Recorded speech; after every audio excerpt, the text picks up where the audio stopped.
Hey, it's Rick Barker, host of the Music Industry Blueprint podcast, former manager of this young lady, Taylor Swift, and was blessed to spend a couple years as the social media mentor for the American Idol contestants. And at the recording of this video, Taylor's Netflix documentary, Miss Americana, has just come out. And of course, my DMs light up. Rick, have you watched it? What do you think about it? What is it? It's like, and my daughter was like, Dad, I saw your head. One of the scenes where we're rushing her through a crowd. And it was cool because they pieced a lot of it together. And one of the things that I really loved about this is one, just first and foremost, is I am a fan of her as a person. I had the pleasure of being with her at the beginning stages of her career. For those of you that only know Taylor and her pop world, and you're like, who the heck is this guy claiming to have any association with Taylor whatsoever? Go to Google and just type in Rick Barker and Taylor Swift. You'll get all the information that you need to know. But what is interesting about Taylor is not afraid to direct the negativity head on.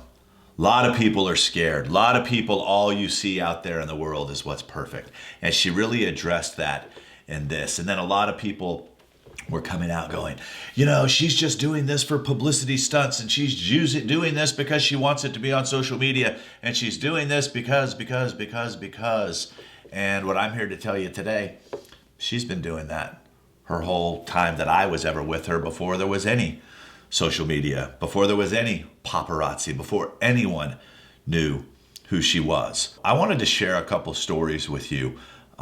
This is probably before you knew who Taylor Swift was, the fans that remember her from her country career. But let me tell you about the work ethic that this young lady had. Polestar did a story, and they asked her, why is it that you chose Rick to be your manager? He had no experience. And she said something, and the quote was, I told him I wanted a gold record. He said, let's go out and meet 500,000 people. And it stuck. And that's kind of what she did. You see, when we started, we had this little social platform called MySpace. And our very first friend was Tom. Some of you might remember Tom. Tom was our very first friend. So Taylor would go on every night and she would get to know these fans. This wasn't something that she was doing for a publicity stunt. She cared, and still to this day cares about her fans. So she would go in and find out what was going on in their lives, and she would write stories that changed their lives. When Facebook came about, we didn't even have the ability to get on Facebook because neither one of us were students, but thank goodness that her fiddle player, Emily, went to Belmont.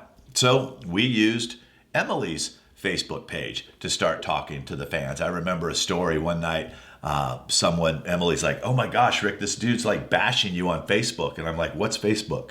And she goes, oh no, it's this college thing. And I look, and all of a sudden it was a picture of me with my arm out. And I wish I could find this picture somewhere because it would pop up right now if I could, but we don't. There's a picture of me with my arm out, and it said, Taylor's Fat A manager keeping us from getting autographs. And I'm like, okay, how do I get a hold of this guy? I got to talk to this kid. And Emily's like, well, you can't because you don't have a Facebook page. I said, well, let me use your Facebook page. And I typed this kid, and his name was Matt. And I said, hey, Matt, this is Rick, Taylor's Fat A manager.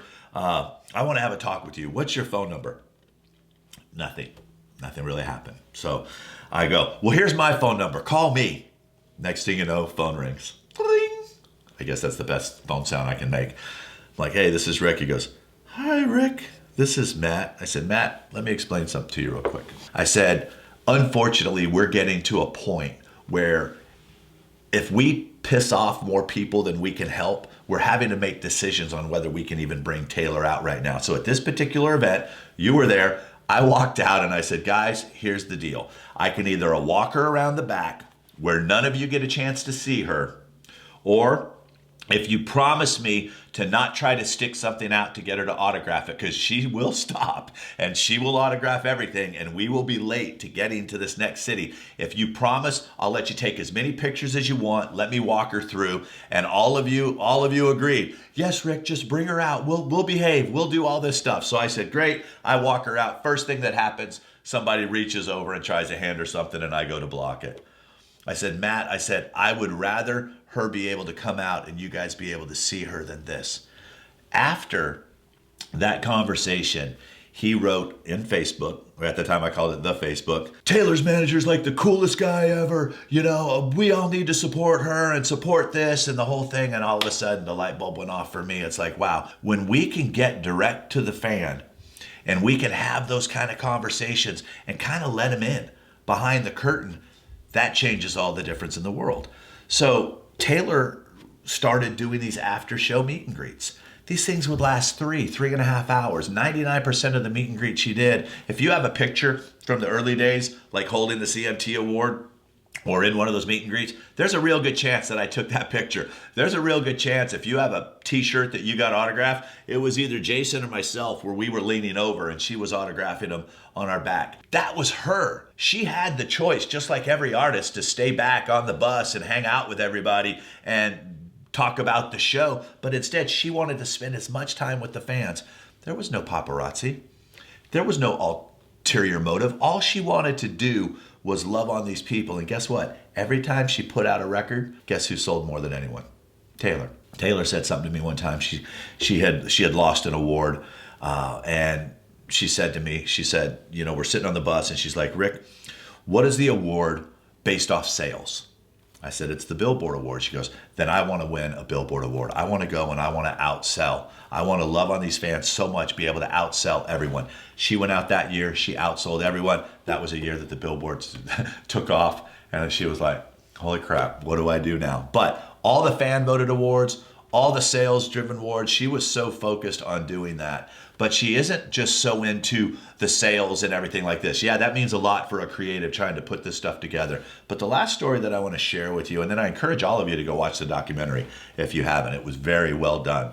We were in Grand Rapids, Michigan, and I think we were on the Brad Paisley tour at the time. Matter of fact, we were on the Brad Paisley tour because Taylor, her mom, and I had gone to a craft store, like a Halloween store. It was right around Halloween. And we got rear-ended on the freeway coming back, or the highway, whatever they call it. So yes, I do remember now. We were on the Brad Paisley tour, and it was cold, and it was kind of snow raining a little bit. And if you've ever been to a concert, the buses usually park back behind the venues, and sometimes there's a gate, and people will stand outside the gate so that they can, you know, get a glimpse of their favorite celebrity. Taylor looked out, and there was this family. It was this dad, the wife, and 3 kids, and all the kids were wearing Taylor shirts, and they were little kids, so these shirts were like bigger than them, so they looked like shirt dresses, and they're holding up a sign, and Taylor was like, go get them, I'll bring them on the bus, I want to meet them. Her idea. So I go out, I bring the family up on the bus, and the kids are telling stories, and she's taking pictures, and she's doing all this stuff, and she says to me, she says, look, go back in my purse and grab a couple $100.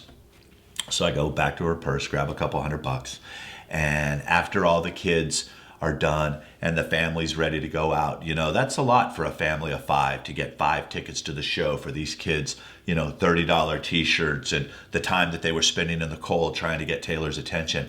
And as the kids went off the bus, she asked the dad to come back. And the dad came back on the bus, and away from the kids, away from the thing, she gave him a hug, and she reached out in his hand and she handed him the money. She said, listen, thank you so much for supporting me and my career.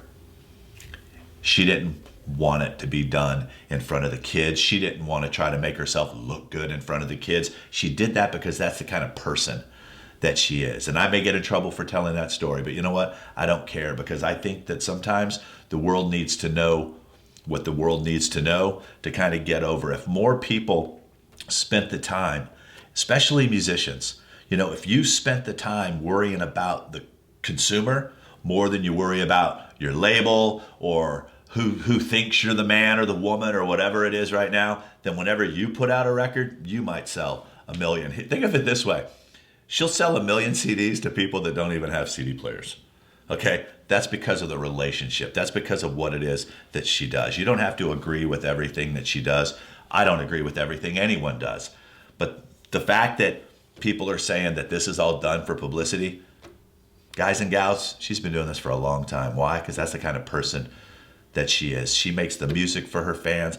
Everything she does is for her fans. Is some of it calculated? All of us have calculated things, but everything is about the fans. So once again, if you haven't had a chance to watch the documentary, go ahead and check it out. If you'd like to know more about me, maybe you're an artist and you want to learn how to really utilize the tools to build relationships and not just try to sell people stuff and, become that slimy artist. Why don't you head over to socialmediaformusic.com? I've got a free presentation that I would love to teach you how to be able to sell more tickets to your shows, how to get more people buying your merch, how to get more streams on the streaming platforms, how to really make yourself look professional. So when people find you, they go, okay, I want to check that out. All right. It's been a pleasure with you on this video today. I know it's a little different than the ones that I normally do, but thanks for allowing me a chance to walk down memory lane. Once again, if you want to know more about Taylor and I, you can go to google.com and type in Rick Barker, Taylor Swift. You guys have a great one.